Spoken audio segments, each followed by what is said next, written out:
Hello mga mi! A day na life as a 17 years old, first time mom. Ngayon mga mi, ay samahan nyo nga pala ako sa kaganapan ko ngayong araw dito sa bahay namin. At ngayon mga kaagising nga lang namin yan mga mi, ng baby ko. At ngayon maglilinis nga po pala ako ng kwarto namin dyan. Dahil wala na nga po pala yung mister ko, pumasok na sa trabaho. Kami lang naiwan ni baby. At yung pinabayaan ko nga lang si baby maglaro habang ako maglilinis ng kwarto namin. Inuna ko nga pala dyan, winalisan yung higaan namin. Naligpit ko na nga rin po pala yung higaan namin kanina. Hindi ko na lang videohan. Dahil nga nalobat yung sipi ko.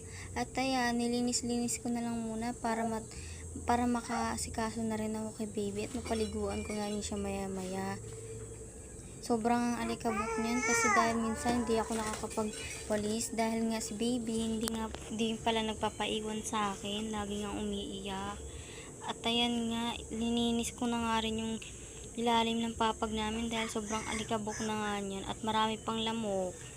Si baby na lang talaga yung umiiwas sa lamok. Kaya nga sobrang dami ng kagat niya ng lamok sa binti. Kaya ayan mga mi, tapos naman yan, inuna ko na nga rin yung mga gilid dito para matapos na at nilagay ko na rin yung higaan namin sa parang pwedeng mahiga si baby.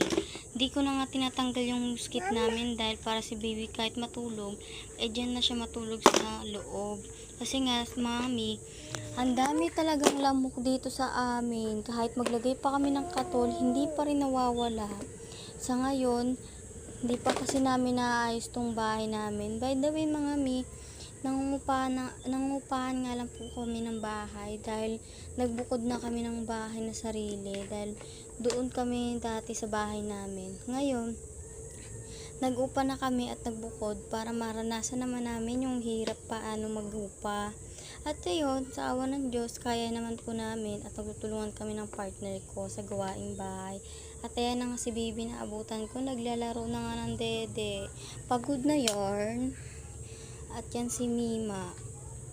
Tiningnan ko na nga rin yung labas dyan at sobrang dumi.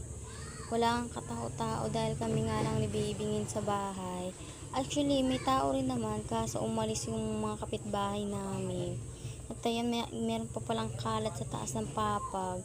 Lilinisin ko pa yan at hindi pa tapos. At ayan, patapos na nga ito mami at salamat sa mga panonood nyo. Pasensya na po sa voice over. Bye!